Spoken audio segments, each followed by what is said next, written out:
to Inside F1 with Joe Sayward on Missed Apex Podcast. We live F1.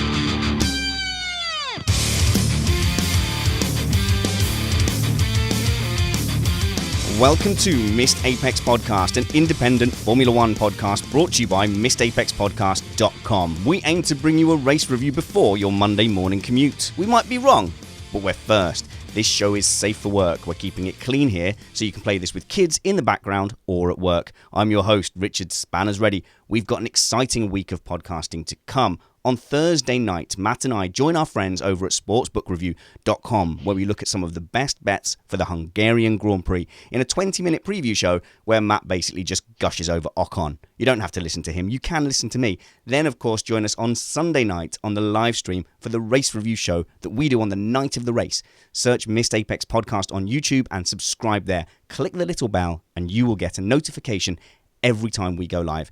And then, rumour has it that we may be joined at some point by Justin Robert Young of Diamond Club and Night Attack fame to talk about sports broadcasting in the internet age. No promises, but we have been talking. But tonight, I'm joined in the shed again by paddock regular Joe Sayward. Thanks for joining us again, Joe. Hello. Nice to see you again. And by the way, I'm happy to gush about Esteban Ocon as well. We'll definitely get to that, Joe. Thanks for joining us, even though you are poorly, even though you've recovered from looking after a 2-year-old.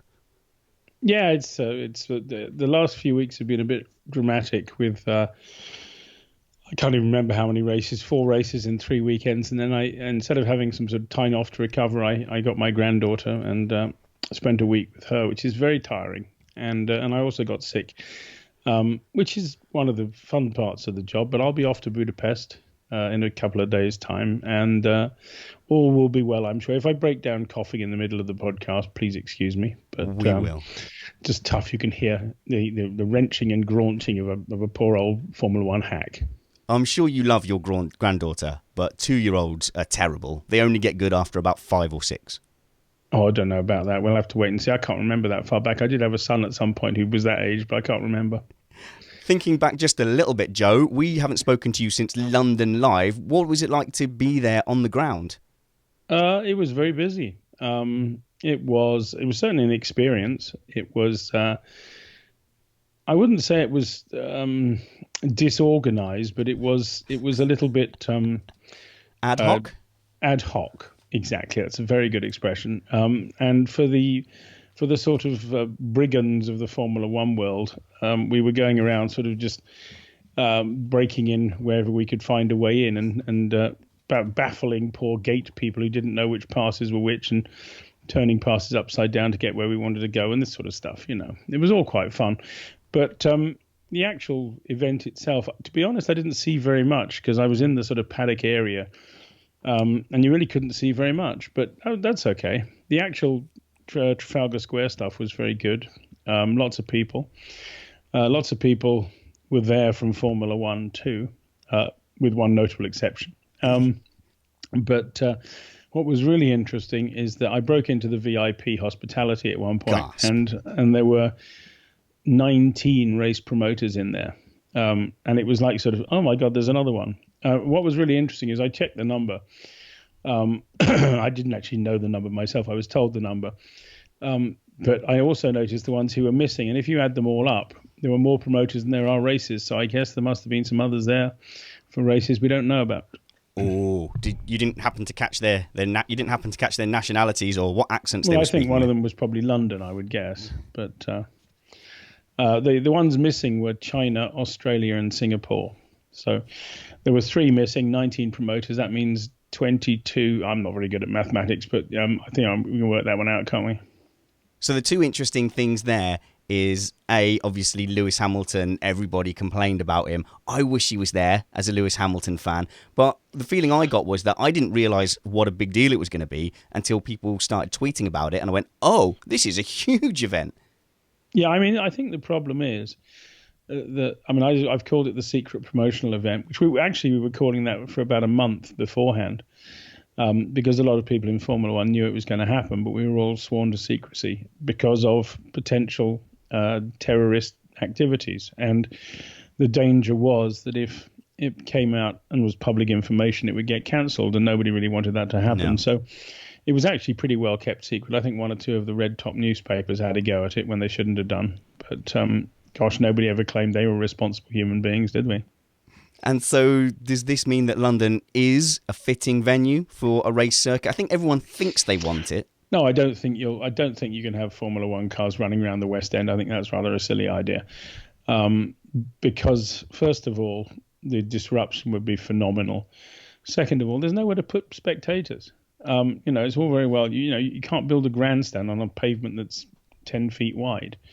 You've got to have good 50 feet wide pavements. And my experience in London is there aren't any of those things. So you couldn't get a big crowd in London. Therefore, it couldn't really pay off unless the city was paying for it. And it doesn't make a lot of sense.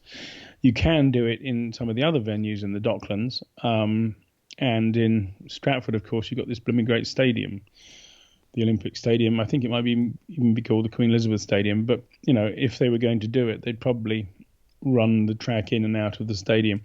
They seem to have the hots for that idea since Mexico began. I don't really get it myself, because if I was a spectator, getting about 8 seconds of Formula One cars coming in and out, I'm not sure that would be awfully exciting. But having said that, I guess a lot of racetracks, if you go to Silverstone, do you get more than 8 seconds of car anywhere? No, that's true. And hello to the chat room. Nice of you to join us. Nick in the chat room says he was in the country and it wasn't enough notice. And Christopher's saying, I hated the late notice. I was out of the country for work and would definitely have pretended to break a bone to attend. Well, obviously, we can't sanction that. But yeah, I think the reasons you gave are sensible, especially in this climate. I do think that fans have to understand that it wasn't perfect. But you can't, when you have people willing to drive trucks into crowds of people. You've got to be sensible about it. And basically, it wouldn't have happened at all if we told anybody in advance. So it's perfectly logical. Sad though it may be, and we just couldn't do anything else. I mean, the most I could do was hint them. I usually have an audience with Joe event, and I called it off for reasons that I couldn't tell people about. And that's the best I could do, I'm afraid. If you did try subtly hinting at me, subtlety doesn't work. You have to bash me over the head with it. Remember, I only recently got Joe Blogg's F1. That was a funny pun. Good. Well, I'm never mind. Mike Doyle is asking in the chat room, do you think Circuit of the Americas will do an America Live? Certainly talk of this becoming something more prevalent during the F1 season. I think there will be 7 or 8 of them next year. In different cities. As to which ones, I don't know, but I do know that there was a beauty parade going on after the British Grand Prix of companies wanting to take on the promotion of all of them. It wouldn't be individual promoters in different countries. That's good. It would be one doing all of it. So basically, one of the companies, I think, was David Coulthard's company, who organised the London one. See, David Coulthard, he strikes me as someone who is stealthily becoming very powerful, because isn't he behind the Channel 4 broadcasts as well in some way? Well, he is for the next year and a half. Oh. When they're finished, they're not. But he does have a company called Whisper Films, which do all kinds of other things. He's a very busy boy. He's an ambassador for Red Bull. He's an ambassador for Heineken. He's very busy. He's very rich. And he works very hard, bless him. And he does a terrific job, let's be fair. He's great. But, he sees an opportunity and grabs them, The chat room's also asking, look, should we plan on being the Grand Prix at Wednesdays from now on? Because people plan to travel in advance. And can we get a nod and a wink when we think that we should arrive early? To be honest, I'm not sure I'll even know when they're all happening. But because the other thing is that they've got to work out a deal with the teams, because fundamentally, although the drivers nearly all showed up in London, they can't do it every single event. So they have to figure out a way. They probably can do it every single event, but they'd have to write something into the super license regulations or something like that to make them do it. Now, there is an argument that some people think that teams should be paid to turn up to do extra events, and drivers should get money, and there's all these silly things that have to be organised. But I just think anything that promotes the sport's a good idea. So yeah, like a rising tide raises all ships. And it's not as if they're underpaid. They get a few bob. Don't they? But you just hinted there that Channel 4 are only going to have the races for the next year and a half. I'm not hinting. It's a known fact. Sky has it. Sky has it on completely exclusivity from, I think it's 19 onwards.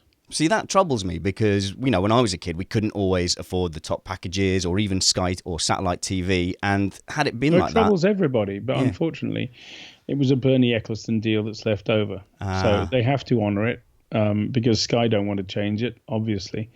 So they have to honour it and go through the process. And it will be damaging for Formula One in Britain. There's no question about it. They went to 100% pay TV in France and completely wiped out the Formula One audience. So...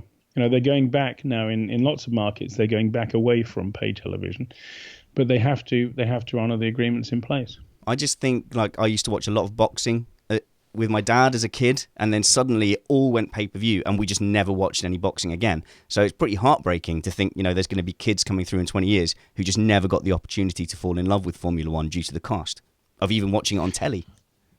That's true, but having said that, I think if you go back to, I think Sky will probably be pressured into putting some of it on Claire, so that there will be at least a taster. Because how else are they going to increase their audiences? They need to show people why it's worth paying the money. So that there is an element of which they need to give some of it for free. Yeah, and obviously there's some people come into these things with short-term thinking. They want to make that quick profit in their stint as the CEO before they move on. But I'd quickly like to talk about, Chase Carey, because rumour has it you and him are quite pally, and he's bright and bubbly to the camera. But if Lego Movie has taught me anything, he's dark and sinister in the background. Do you think he's in F1 for the right reasons, or is he going to milk the cow? I don't think he's dark and sinister. I think he's reserved. I think he's a very clever man. I think he's reserved. If he doesn't want to give an answer, he's not going to give an answer. He's clearly a man with a good intellect. He's clearly a man who knows the movers and shakers. You don't work for John Malone and Rupert Murdoch and switch around between them without being pretty smart. So I think he's a good thinker, and he has some very good people around him. But he's not. Excuse me while I choke. He's not the sort of person who gives secrets away. He said, I asked him, I was pushing him the other day about the American expansion of Formula One. I was saying, well, come on, what's the first target? It's got to be New York. And he said, I'm not even going to tell you, because Formula One for so long has been people saying what's going to happen before it happens and then trying to do the deals. And he said, in normal business, you do the deals and then you tell people what's happening, which I fully understand. It makes sense. So it's annoying for me, perhaps, because my job is to find out what's happening. But at the same time, I respect people who do that. And I think that he's doing a relatively sensible job. It's sometimes good to brief people so they have an idea where things are going and things don't come as a complete surprise. But I think he's just finding his feet and feeling his way. And in Formula One, in the media, you have to sort of work out who to trust, because if you tell the wrong thing to the wrong people, it can become a big mess. So that takes a little time. He's only been around, remember, for about a year. So he didn't appear first, I think. If I remember correctly, his first appearance in Formula One was in Singapore last year. So he hasn't even been around for a year yet. And you can't really build strong relationships within a year. It takes a bit more time than that. So it's hard for us as fans at the moment to pick apart things that Bernie Ecclestone did and things that are being done by Liberty Media. Currently what's been in the news is that they offered shares in Formula One, and I'm hearing that no one took any. So was that them, and why did no one take any? Nobody took them because they felt that why would you buy something that you make? They are the stars of the show. Why would they buy into the show? They are the show. And I felt, I think that the feeling among the teams is if we're going to have a share in the business, we shouldn't have to buy it. We should be given it. So that's another argument. And obviously, Liberty Media was trying to do it that way, and it didn't work out. It was a very nice discount they gave. But the teams, the big teams didn't want it. The little teams couldn't afford it. So, it's as simple as that, really. There's nothing more to it than that. Well, I just wondered, were they being offered a good deal on the shares though? And I just very, very good deal. It was like sort of 40% discount. Oh wow.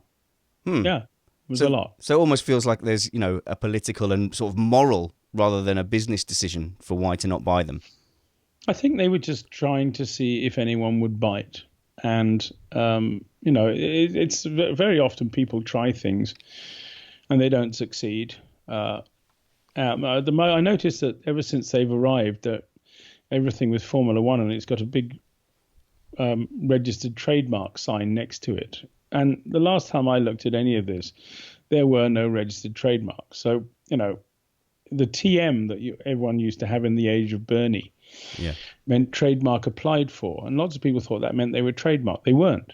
Now, what they trademarked with the Flying F logo, that was trademarked, and they're allowed to do that. But they're not allowed to necessarily put a TM against everything.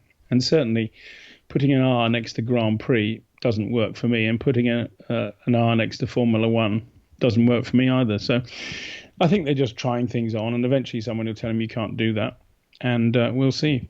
Do you believe their intentions are... That's right, Joe. If you have a thing like that, I'll just quickly note it down, and I can try and whip out the big ones. Just maybe go back a couple of inches while we're at it on the mic. So we'll just pop in a little bit. But overall, do you think he's got good intentions? Do you feel like he's got? Yes, I do. I think he's got big plans and good intentions. His intention is to make something better than what they have now, and I can see, and I've been saying for years, Formula One was underperforming in economic terms, and so what they're doing is they're starting down the path of making it perform properly, and in what you would call in a normal sort of entertainment fashion. Let me clarify something that I read from one of the commenters on your blog, Joe, because people were saying that the FIA own Formula One, and I think you were correcting them and saying, no, Liberty own it. Could you just clarify that for some of the dumber people? Obviously, I know, but for my stupid audience. Well, what is the definition of an owner? If you have the freehold of something, you are the owner. If you have a leasehold, are you the owner? Yes, you are, as long as that lease lasts. So what's happened is that Liberty Media, through the companies that originally did the deal, leased the rights to Formula One until December 2110. So in effect, they own it for another 93 years. The FIA theoretically own it and will get it back in 93 years' time if the FIA and indeed Formula One is still in existence at that point. But fundamentally, the ownership is in the hands of Liberty, and theoretically it's in the hands of the FIA. Cool. Thanks for clearing that up for us, Joe. Can we go to some racing stuff? Because Silverstone, it was just brilliant, wasn't it? It was classic. And for Lewis Hamilton fans and lifelong fans of racing and British racing, like me, 36-year-old, having struggled through, the dead years and the Schumacher years and the Vettel years, to see a British champion stamping his mark on Silverstone, a 5th win, it was just incredible, for the home fans, and just the atmosphere was buzzing. Yeah, it was great. I thought it was a little bit less than sporting, the cheers when Vettel's tyre went at the end, but there you are. Vettel has got a few people he's annoyed in Britain over the years. So, Silverstone is a funny place. There is this great passion there, and there is this fantastic sense of speed you get at Silverstone, and particularly this year with the new cars going down there through the Beckett's complex and all the rest of it. It was just fantastically spectacular. And that was really great. The weather was pretty awful. Yep. Which is normal for Silverstone, to be quite honest. It's an airfield.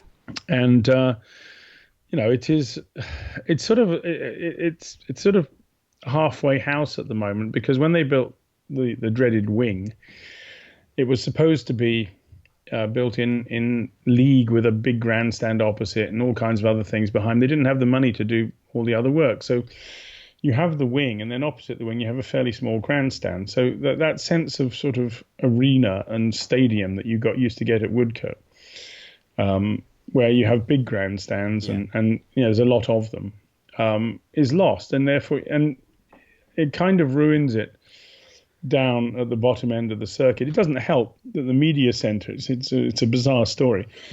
The media center has no windows, and it was designed to eventually open up. There are commentary boxes on the track side where the media center is, and eventually the commentary boxes would move into the grandstand that hasn't been built yet opposite, and the media center would open up so we could actually see the racetrack. But at the moment, all we can see is the helicopter landing area, which is quite quiet these days because helicopters don't go there much anymore, and a bit of the paddock. So, and that's only if you look through the doors, So it's a bit of an odd place for us. And that sort of a little bit ruins the feeling of the atmosphere. But if you go out on the grid before the race begins, it's lovely. So obviously you've never been in the grandstands or the general admission trying to watch the race. Oh yes, I have. That's where I started out. Of course. I am. Oh, you weren't born in 1988, were you? I was. Let me tell you, I was on a muddy mound at Beckett's in 1979, watching Clay Regazzoni win Williams' first Grand Prix win. And we had to stand on that horrible bit of mud for hours on end to make sure nobody else got it. And we had to sit in queues for hours, and it's all that sort of stuff. And but it was all part of the experience and part of what made Formula One a passion for me. I've done the spectator thing, and I marvel at the loyalty of British spectators. It may have got a little bit easier. I mean, I used to have to walk in for miles sometimes, but I don't know. I mean, I found it very hard to get to, and I was in the village complex. I thought I had a good spot. I was stood up. I was quite happy to stand for 2 hours, and then as they started parading past on the shakedown laps, people suddenly went, "Oh, here we go," and they sat on the barrier that I was leaning against. So there was just a wall of backs in front of me, and I couldn't find anywhere in Village Complex from general admission to see anything. So last minute, I had to just go and drop 90 quid on a grandstand ticket, and that was the only way I could see it. So I don't know. I think a lot of people complain now about the general admission areas in at Silverstone, and it feels like nothing a bit of banking couldn't solve. It can't be that much just to slope it a bit. Well, I think a lot of it is slope, but I mean, to be quite honest, I haven't spent a huge amount of time in the public areas in recent years, simply because you're a VIP. We're down at the other end of the circuit in the wing, first of all. Yeah. Well, we do ride on the double-decker buses. The press car park is still at the top end, and so we get to ride buses down. And but you don't spend any time at the top end, and you certainly don't. You're not on the outside of the circuit looking at the size of the spectator earth banks. Okay, shut up, chat room. Ferglin says that's what you get if you're just one span as high. I am not a unit of measure. Cut this out right now. A lot of people complain though that there's a lot of room between the track and the grandstands, even on the straights. I mean, when they were interviewing Lewis Hamilton after qualifying, he basically had to do a sprint at 3/4 pace to get out to the crowd away from where they were interviewing him. Well, yes, but then again, there's a reason for that, because if bits start flying off cars when they crash, you don't want them landing in grandstands. So that's just, unfortunately, one of the things that safety and the desire for more safety has done to Formula One. Is that a good thing or a bad thing? That's a matter of opinion, but I don't think it's good for any spectator to be killed by flying wreckage. No, true, but is Silverstone not particularly extreme in that regard? Not at all. Okay. It's the same as pretty much everywhere else, safety-wise. And some are worse. Fair enough. Into a bit of racing, though, we saw a real step change in the championship, not just by the result at the end when the tyres blew out and the crowd booed him. By the way, in 2013, when his engine conked out on the pit straight, I was there and exactly the same thing happened. I do suspect the British crowd just like a little bit of pantomime as well. But the championship changed because the pace of the cars has changed. And is it the feeling you get within the paddock that we get, which is that Mercedes have really got on top of their issues and they're now unlocking the potential they've always had throughout the season? Well, I think that's part of it. But I think there may also be a part of it where Ferrari isn't allowed to burn oil anymore. But that would be churlish of me to suggest that. So there was an article. Go on. No, carry on.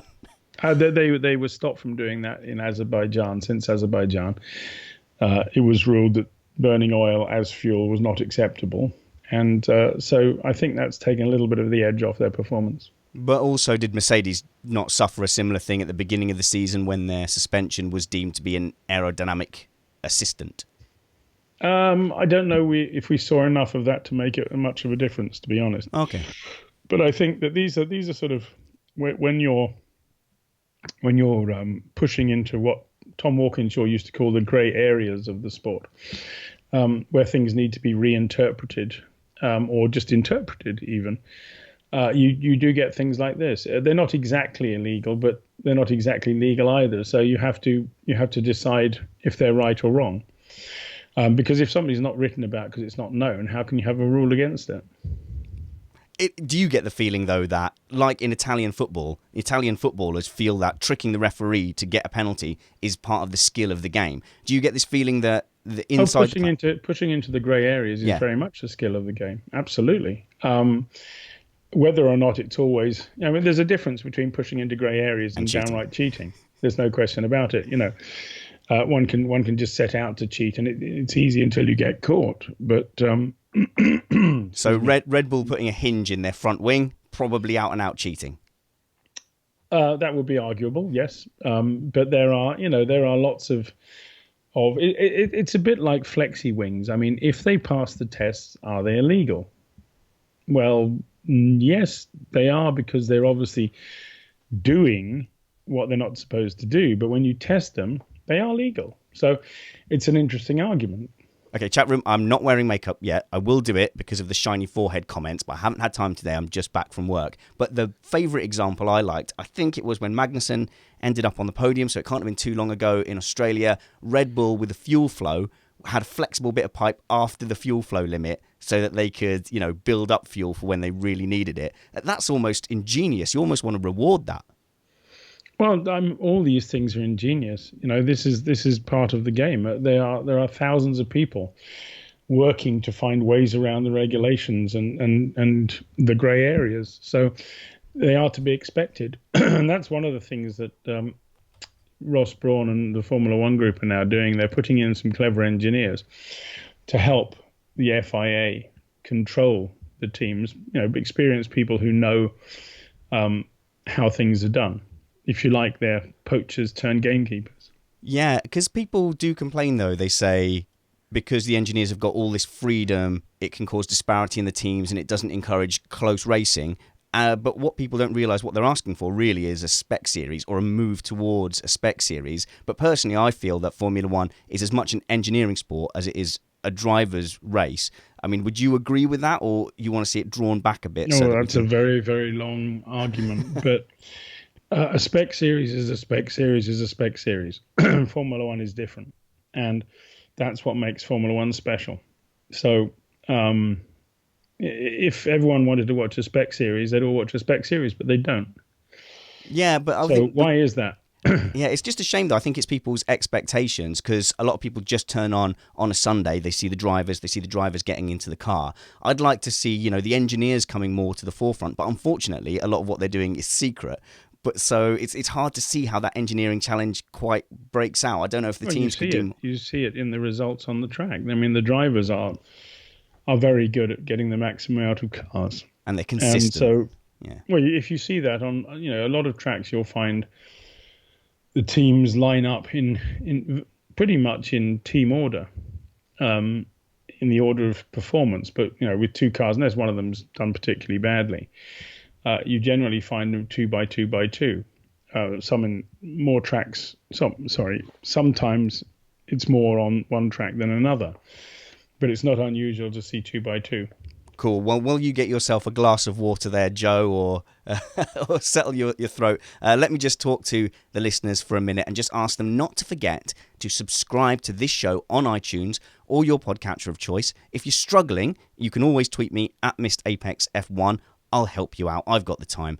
And you can look at the pinned tweet on the Missed Apex podcast account as well. And that should give you enough instructions and links to get there. Otherwise, you're just relying on me remembering to put the post up. And that's never good. Also, Missed Apex podcast is up for an award at the Podcast Awards. It's American, so you know it's good.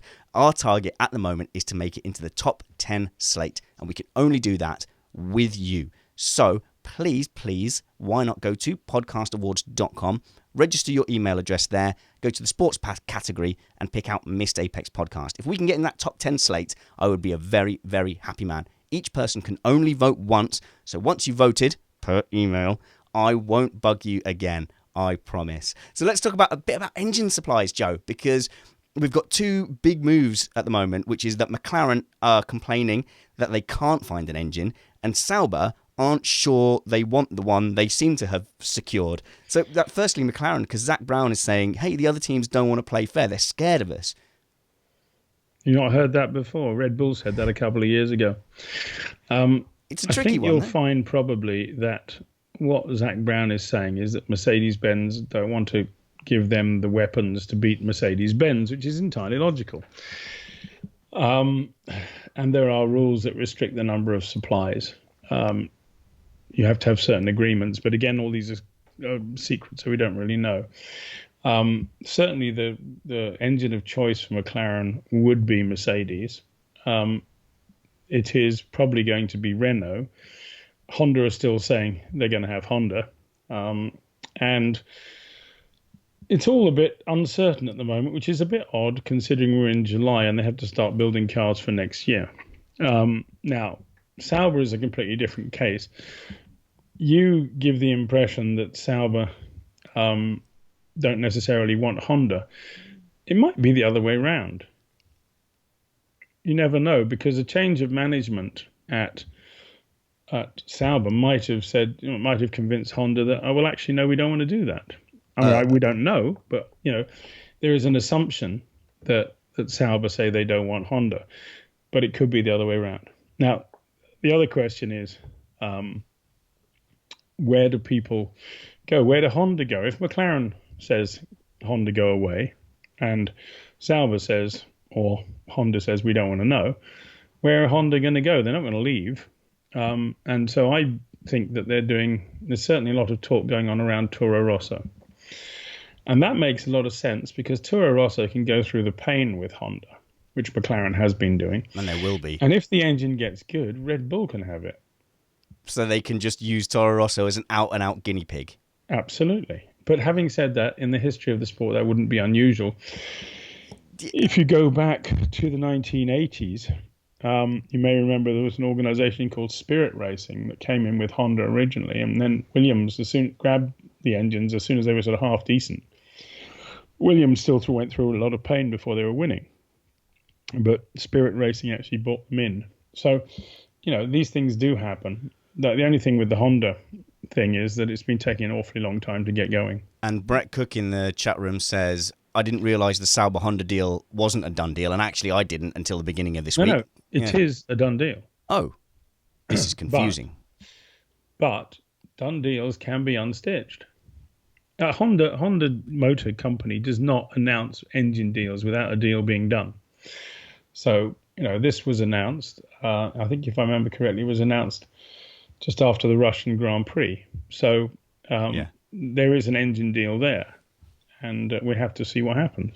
Luminosity in the chat room saying, oh man, Sauber might make Honda look even worse. I didn't consider that. Well, I guess if Sauber were the only Honda team, you'd have to guess that their performance would be down on where the McLaren Honda is right now. No, but having said that, what are they going to lose? Well, Sauber at the back, if you have a third supply of Ferraris, you might as well have a rubber band in the back, to be honest, and an expensive rubber band at that.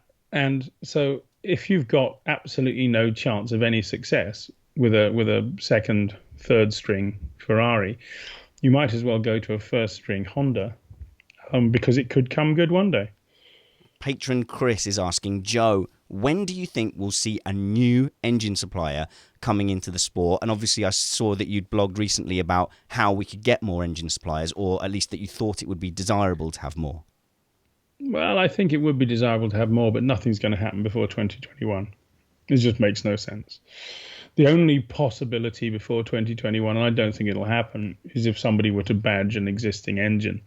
So, for example, if Alfa Romeo wanted to come in, they could take a Ferrari and call it Alfa Romeo. But I don't see that happening myself, because I think they'd want to do it themselves a little bit. So do you think that Sauber do have a bit of a long term? Because Ray's suggesting that this might be them in the midst of their death moan. I don't know. They have a secret owner who has lots of money but doesn't appear to want to spend much of it, and we'll have to see how they do. I mean, I have been fairly blunt on the subject of Sauber. It's a Swiss-German team with a very, very unusual way of doing business, and you can't just parachute people in there and expect the team to work how they want it to work. It just doesn't work like that. So are you like Jacques Villeneuve and the Williams motorhome? Are you now banned from the Sauber motorhome, or? I haven't gone in there of late, but I have lots of friends at Sauber. I've known people at Sauber for 30 years. Some of them, before Sauber was even in Formula One, I was writing about sports cars. I met some of the Sauber people at Le Mans, and in various other races around the world. So these things. If you have a fight with a team owner or a team principal, yes, which does happen because they don't like what you write, yeah.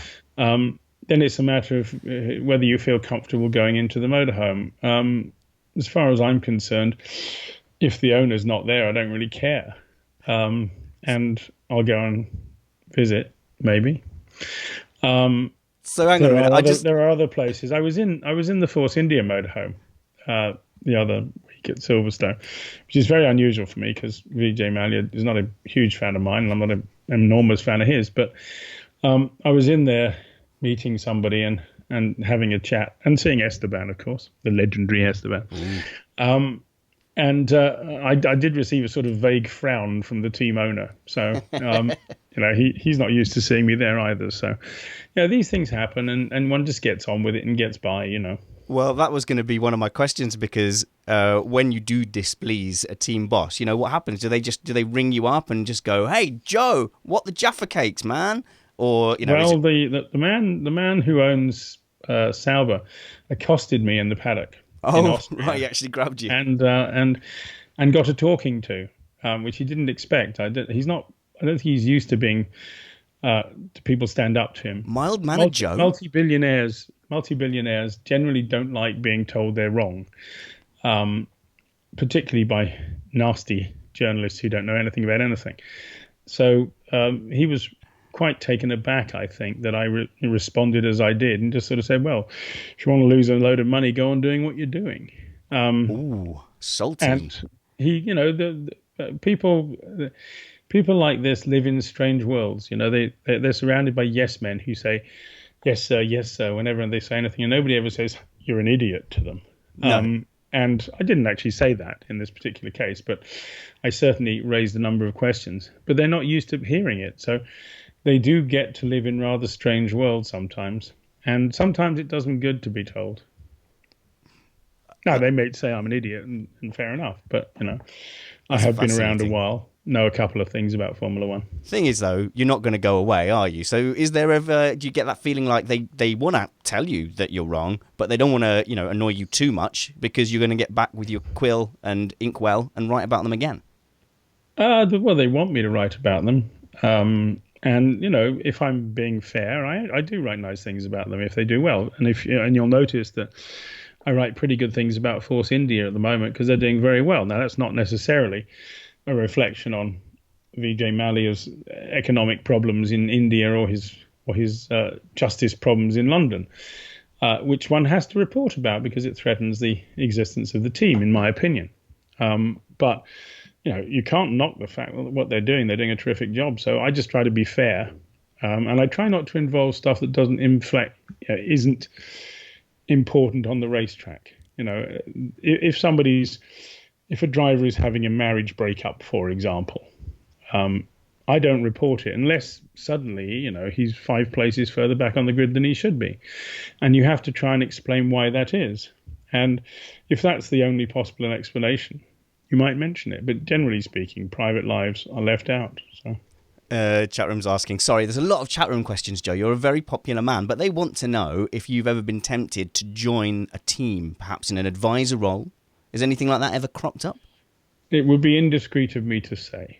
But, yes, there have been a couple of occasions when there have been discussions about me doing things in teams. none of them have ever worked. Never worked out for various different reasons. But I was, as some people may know, I was on the border of Caterham Cars at one point, which was not related to Formula One, because Caterham Formula One and Caterham Cars were completely different companies, and I was dealing with these rather strange, old, vaguely developed version of the Lotus 7, and trying to make it into a proper car company, which we successfully failed at. So, and after a while, that was the end of that, and Caterham disappeared from that world, and I was no longer required. But it was, the reason I was there, I think, is because in that case as well, Tony Fernandez, the boss of Caterham, again, a very wealthy man, didn't have a lot of people around him telling him, when he was being an idiot. And I just did what I always do, which is saying, well, don't think you're right here. And I think he appreciated that. And I think that's why he wanted to have an independent voice, or two independent voices, not just me, but my colleague David Tremaine as well. We were both on the board, and we were there basically. We were non-executive directors, and we were there to sort of say, hang on a minute, boys, this is silly. So you were Nicky Lauda, but for Caterham? Sorry, say again? You were like Nicky Lauda, but for Caterham? Well, cars, yeah. Not the racing team. The racing team was a law unto itself. I want to be surrounded by yes men who are too afraid to tell me off, Joe. That's the only ambition I have in life. Well, don't worry, I will tell you off if you are. Joe, we mentioned Esteban Ocon, and I can see you have a great admiration for him. I want to get a bit of your inside knowledge on the driver transfer market, because what we've heard really is that perhaps Perez is rattled by Ocon, and I can't remember who I heard it from today. In fact, I think it was my boss. He said that Force India are genuinely surprised with how good Ocon has been in his first year. I don't think they're surprised. I think they thought he was going to be this good, which is why they hired him. I think that Renault, who had him, realized that they made a shocking mistake of trying to get him back. They can't get him back because Force India won't give him back.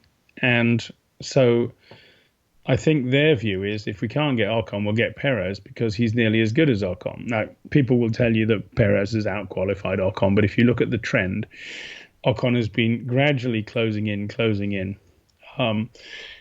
He's only just started to do things on the tracks he knows. So Silverstone, I think, was the first track he's actually raced at before. In Canada, they had that situation where Perez refused to let him pass when he was faster, which annoyed Ocon. But he's a very likable fellow, and he just sort of said, okay, I understand the rules now. And that's what we saw as a result of that in Azerbaijan. The two of them collided, and that was a clear indication of Ocon saying, right, well, if we're playing it by your rules, these are the rules as they are. It was a rough move. It was. It wasn't a rough move. It was an almost brilliant move that didn't quite work, and that was the move of a young driver who was pushing hard. Now in Silverstone, he blitzed Perez, and Perez couldn't catch him. Ferglin saying, "That's all right. Just let me note that one down, Joe. Live stream, you get to enjoy it in all its glory, and all the people watching it back on YouTube. It's just the special podcast listeners that don't have to listen to it." Ferglin says, I think the future of F1 is Max versus Ocon and Leclerc. We've got a nice batch of drivers coming through, haven't we, Joe? And in fact, would you say that this field is as talented as what you've seen? I think we might have talked about this before, since the late 80s. I think that it's a very talented bunch of people. I'd say there's only a couple who shouldn't really be there. Just wait till after Hungary, be one less. And I think in Formula 2 we have some remarkable... there's three particular guys I've noticed this year. Formula 2 is a complicated championship because they have to learn about tyres. And if you look at the records, you'll find that it's almost never won by a new boy. And that's because they have to learn how to use the tyres. Now, Leclerc has arrived, and he has done a remarkable job to win 5 races. And you have to say that there's probably something in the car, because Leclerc is good, but he's not that much better than everybody else. So I think it's fair to say that Prima Racing had probably found something, because we've seen Foucault as well. Foucault's a bit of a lunatic, but we have seen him be quite quick on occasion when he's not crashing into something. Now, elsewhere in the field, we have two other rookies who've made a big impression. One is Giotto. Giotto is not a rookie. Giotto is last year's rookie. One is Nick de Vries, who is a McLaren driver, absolutely insanely brilliant kartist, who then got lost in Formula Renault and took a long time to come up, but has been very good. A Dutchman, unfortunately for him, because obviously Max Verstappen's there. But there's also Alexander Albon, who should have won a couple of races this year, but for safety cars, then broke his collarbone, came back, had a shocking weekend at Silverstone because of a stall in the race, which meant he couldn't score anything. But he's obviously got considerable talent, and he will, I'm pretty sure, win races this year. He also matched Leclerc in GP3 last year when they were teammates. They were very close. Okay, Leclerc won, but Albon was second to him. And I think that we've got three very good young guys. There are some second-year guys and third-year guys too who are quite good as well. But I think it's exceptional you get three new boys who are all capable of winning races. But where are they going to go, Joe? There's no room for them. It's down to money. Explain. It's down to money. Because no top team takes a new driver. So you have to go somewhere in between. Now, Ocon has no money at all, but he was fortunate. Mercedes got him a seat at Manor, and that got him through into the Force India seat. So they're paying for that. Verlaine's seat is being paid for by Mercedes-Benz. And that's just the way it is right now. Now, if you're not backed by a manufacturer, then you're in trouble. You've got to come along, like Palmer, for example. He's driving for Renault, but he had to bring money. So, he's got to deliver. If he doesn't, he'll be booted out. So we've got to then talk about the possible replacements. It's almost like they're auditioning for his replacements in the post-Hungary test, Joe. And I know we were a bit negative about Kubica's chances, but this is a legit test. This looks like a thing now. Well, we'll see. I'm not convinced. I still think it's too much of a fairy tale. And the other thing I think that people forget is that Palmer has a contract, and I have reason to believe that Palmer's contract doesn't have a performance clause in it. So they can't boot him out, but do they have to employ him as a race driver under that contract? Yes, they do. Yeah. So that's interesting, because I heard the number I heard when he was at Lotus was 8 million, and presumably that was the same going into this season. So he's buying a race seat. He's a customer of Renault at the moment. Yes, he is. Yeah. But having said that, that's why he wouldn't have a performance clause in the contract, because customers can say, look, I'm paying this. I don't want to lose the seat, because otherwise you'll just take my money and throw me out saying I'm not good enough. So that would be the only possible explanation. Most racing drivers have a performance clause in their contract, but I can imagine that this is why. The reason I say this, nobody will tell you this, but I have reason to believe this, because otherwise he would have been slung out already. And whether that's fair or not, I don't know. I think we're all thinking it, Joe. Yeah, the fact is that he's been hideously unlucky too. Let's be fair. Everything has gone wrong for him, but when the chips are down and he's up against Hülkenberg, it's very rare that he's done anything even close to him. And that is a problem. So the chat room are throwing your own words back in your face, Joe. They're saying you can always breach a contract. Done deals can be unstitched. But I suppose when you're talking $8 million... Well, they can be unstitched, but then you have to pay damages. That's right. So do Renault have the financial willing and clout to do that? No. Why would you do that? Because this is an interim year anyway. Yep, true. Why would you spend a huge amount of money to get rid of a driver? You're ruining the Robert hype train, Joe. You know that, don't you? You're breaking hearts. I'm not ruining it. I'm just saying I have a real problem accepting that Robert Kubica can come back from the injuries he had and the damage that was done to his arm.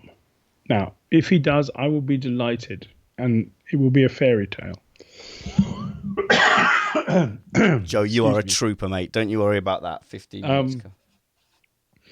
But I just think that they might just be, sort of pulling everyone along and getting loads of free publicity. Well, they are. They are getting that.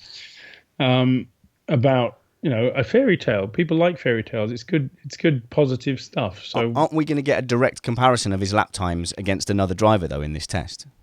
oh, maybe we'll have to see. Because you can always say, well, they were using different tyres at different times. There's all kinds of ways of things. I mean, I think the other thing we don't know is that can he get out of a car in the time necessary? Yep. Luke saying these driver issues give weight to the third driver in the team argument. Didn't you write something about that, Joe, about F2 teams running a works car? What is the third driver argument? So basically, you have the two teams the drivers have two cars as normal, but then they can then supply a third car to an F2 team that is guaranteed for a young driver, something like that. Only if they didn't score points, and then What's the that point? wouldn't really be acceptable because there'd be some lunatic in a third Ferrari who would knock somebody off and damage the world championship. So it doesn't really work. This is why we need a Missed Apex podcast racing team. Spanners, can you add that as a Patreon goal? Well, I can certainly add it, and when we fail to make the target, run off and have a great family holiday in Lanzarote. Okay, here's what I want to find out. Have you heard this true? Because it sounds terrible PR for Sebastian Vettel that he is rumoured to have said, if I'm staying at Ferrari, I also want Kimi to be my teammate. And it either means they're super best mates, or he knows Kimi's a little bit off pace, and he likes that. I doubt he's been as unsubtle as to say, I want Kimi. That would not be a subtle thing to do. He might say, wouldn't it be better to keep the situation as it is? For consistency, of course. For consistency. I mean, it might be nice to have Max Verstappen, but, it might be disruptive to the team. And I'd love it if Max were here. I love Max, but yes, I can see that. I think that racing drivers are intelligent people and they're a little bit more subtle than sort of saying, I don't want this. I mean, Kimi does an averagely poor job. And if he gets paid a fraction of what Sebastian's getting, which, I mean, let's face it, I'd settle for a fraction of what Kimi gets, let alone what Sebastian gets. But I'm not a racing driver, so it's irrelevant. Incidentally, I am in the dark here. Do you want me to turn some lights Yes, on? you've gotten consistently dark. Yes, if you wouldn't mind turning a light on, that would be absolutely. That's fine. And let me just tell the chat room right now, I've just had a call come in. I would love call-ins from you guys generally, perhaps not on the Joe shows, but certainly for race reviews. Do feel free to go on Skype and add Spanners Ready. I'll accept whatever requests come through there. I'll risk the spam for you guys. And basically the procedure is you call on Skype. I'll answer it if I get a chance to answer it. And if not, as Joe's sniffing in the background, if I don't get a chance to answer it, I've got the missed call there and I can click add you to group. Just try to, when you answer the call, be on mute and, you can be part of the conversation. I'm quite happy to do that. The other thing we're going to experiment with next week is we're going to have one of the patrons, one of the live chat moderators on the Skype call reading the chat room comments, because on the last race review, there was a comment every 3 seconds. And poor Matt Trumpets is very, very old, and his eyesight wouldn't allow him to keep up with the chat room. So we're going to have a dedicated chat room monitor to make sure you are more part of the show. Hey, Joe, you're back in the light. We can see you. This is amazing. Well, it's just called dusk, I think. I was just sitting in a room and it was gradually getting darker and darker. So there you are. Yes. You've been an absolute trooper coming and doing nearly a full hour when you're obviously a little under the weather, Joe. And we want you fighting fit to report from Hungary, but we can't really leave without finding out what you think of the Halo. Now, I wasn't on Sunday's show. Chris Stevens ably stepped in for me. He's all right, not as good as me, obviously. I haven't had a chance to have my 2 pennies worth. Do you think it's a disaster? Because all I think is that the reaction, first and foremost, was ridiculous. People saying, I'm never going to watch F1 again if they put that bit of metal in that place, which is clearly an overreaction. We've had ugly cars before. Yeah, but these are very ugly things. And while, I mean, people always say, I'll never watch Formula One again. And to be fair, some never do. But most of them drift back again because they fundamentally like it. And that's what happens. But, my view is that if we were killing drivers on a regular basis because of things flying into the cockpits and hitting them in Formula One, then there would be a case that, yes, a Halo is a sensible idea. Now, the problem with that is that as long as the possibility exists, even if it's not necessarily ever happened before. I mean, if you think of an accident that would have saved the life of a driver that with a halo, you have to go back to the 70s to find one. And there are a couple in the 70s that might have saved the lives of drivers if they'd had a halo at that time. But nothing since then would have helped at all. Now, that's not true in Formula 2. Henry Surtees would probably have been saved by a halo, and Justin Wilson probably as well in IndyCar racing. So there is a case that you can say, yes, there is a danger there. Now, the problem we have in this modern age is that when there is a liability, legal liability, if you know something is a danger and don't do anything about it, you can then get charged with negligence. And if you get charged with negligence, you can be hit for vast damages, and that can cause all kinds of damages to the sport. So the FIA, in saying that we must look at cockpit protection, which they did, had to act. They don't have a choice. They created something. Now, if they hadn't done it, you could argue they were still negligent if they hadn't brought it to mind. So it's a reflection of the world today. Now, I think it's ugly as hell, and I hope to goodness that they move swiftly on to something better. Because if we're stuck with halos for the next 20 years, it just looks like, if you look at the front of the car with a halo, it looks like Chris Evans on speed. It's ridiculous. And it's just not attractive. And it's not in keeping with what Formula One should be. Formula One cars should be sexy. 2014, Joe, those cars, they looked disturbing and criminal. We got used to those by China, though, didn't we? Yeah, but we're supposed to, there was a working group saying we have to have nicer looking cars, and this year's cars are supposed to be nicer, and then we're going to stick this huge pair of spectacles on the front. It just doesn't make any sense. Now, Niki Lauda in particular has said, Formula One drivers, it needs to be dangerous because people like dangerous things. And that's also true. You can't get away from the fact that the number of spectators goes up when something bad happens. It's just the way of humankind. But it's not something we want. So it's a difficult one. I just hate what it is. I wouldn't mind if we went to jet fighters, jet fighter, whatever you call the things. My brain's gone. Cockpits. If we had those sort of canopies, that would be fine. But we tried that, or Sebastian Vettel tried the sort of vague half canopy the other day and said it made him feel unwell. And so they just decided, well, we're not ready for that, so we'll have to do the other one.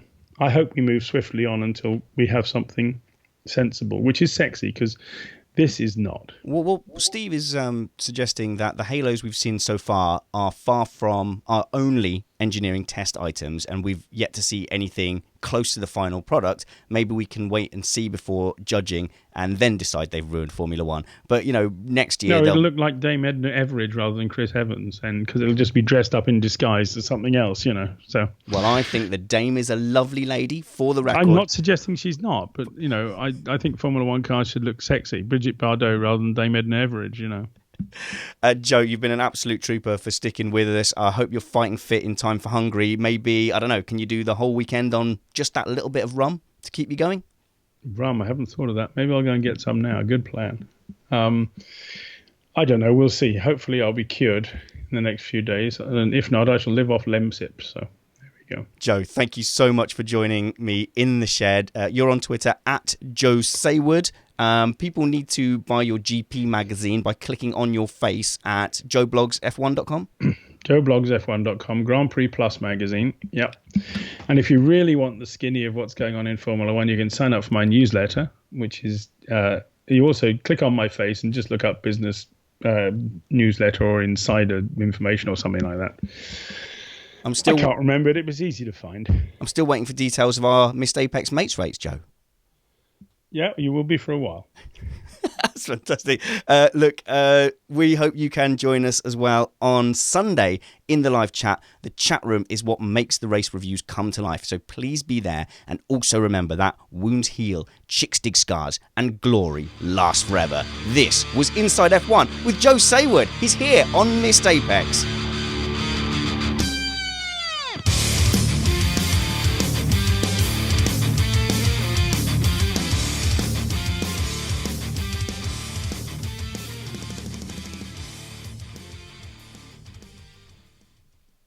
Joe, that was bang on an hour. I was sure not to drag it on. Mate, you were an absolute trooper to go through. I could see the whole time you would like just kind of... I've been in that position as well. But I'm here. I'm armed with a little mute cough button.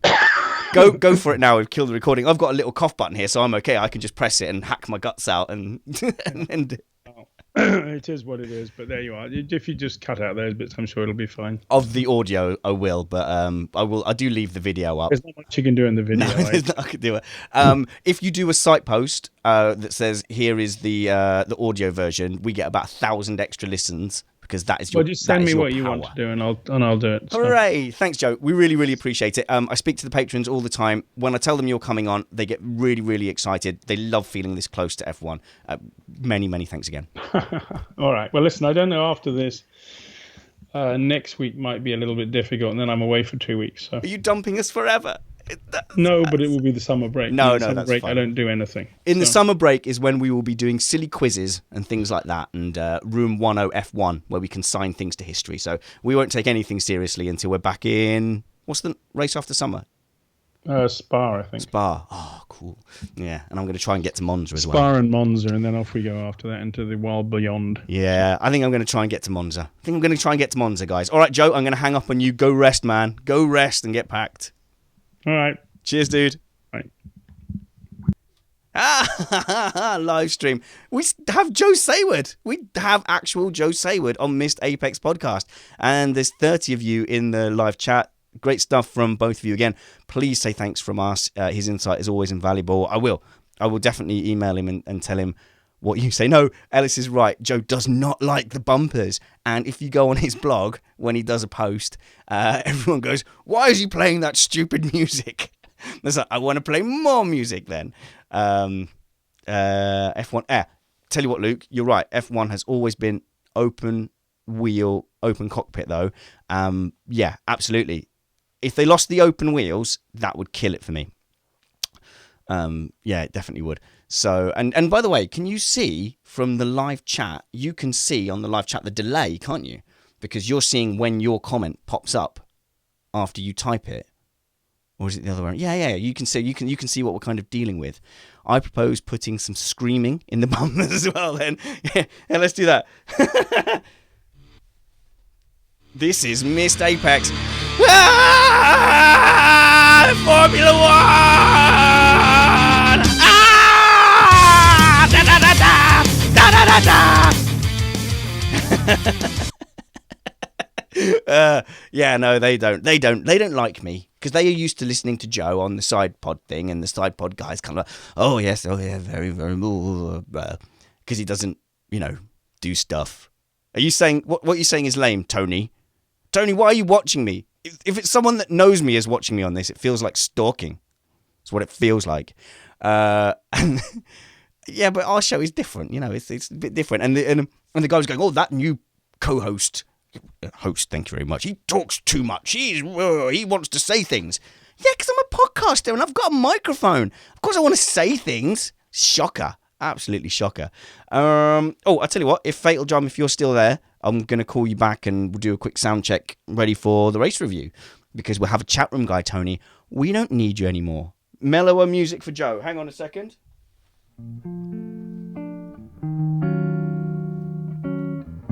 You are listening to Missed Apex Podcast.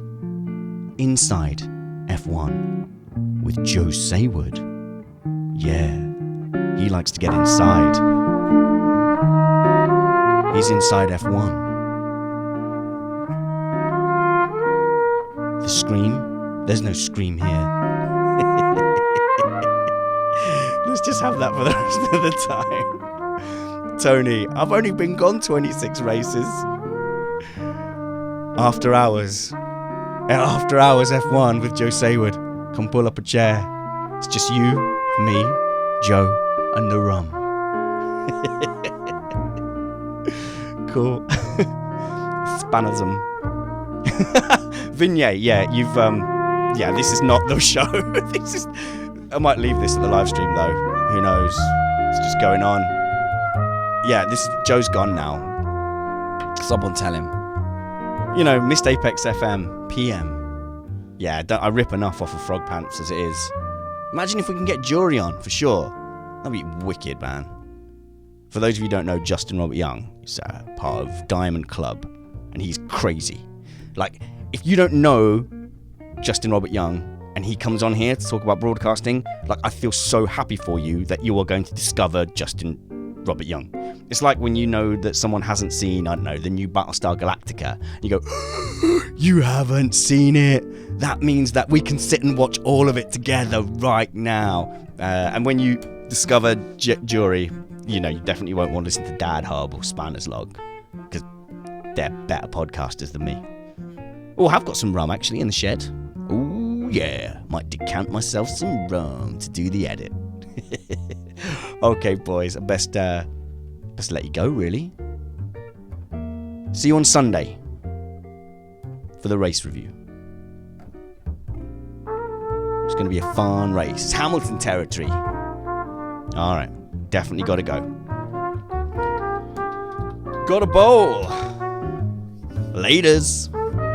Bye. Oh look, there's a birthday cake. You can see. Didn't realize you can see the Skype thing.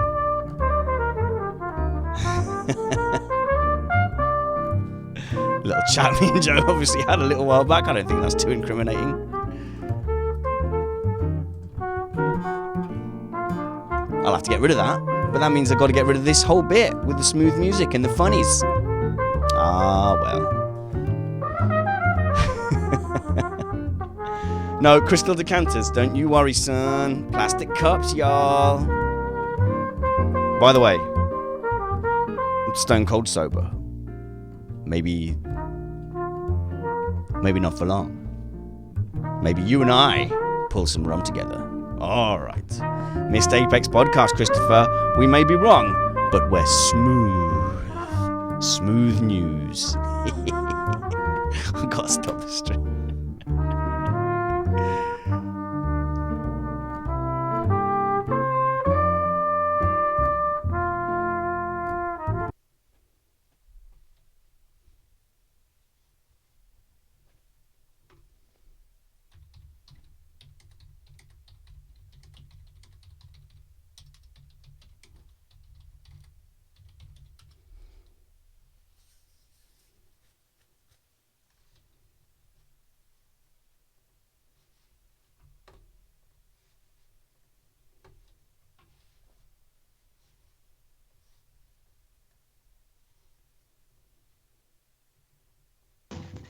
Hey, man.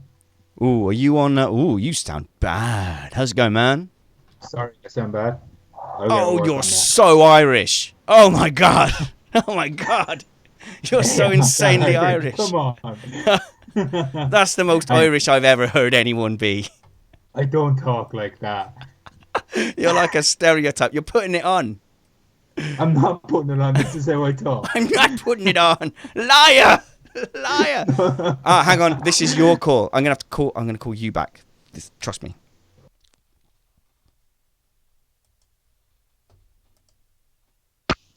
It's not working. It's because you started the call, so it means I can't add anyone else on here. Hold on. I'm going to try again.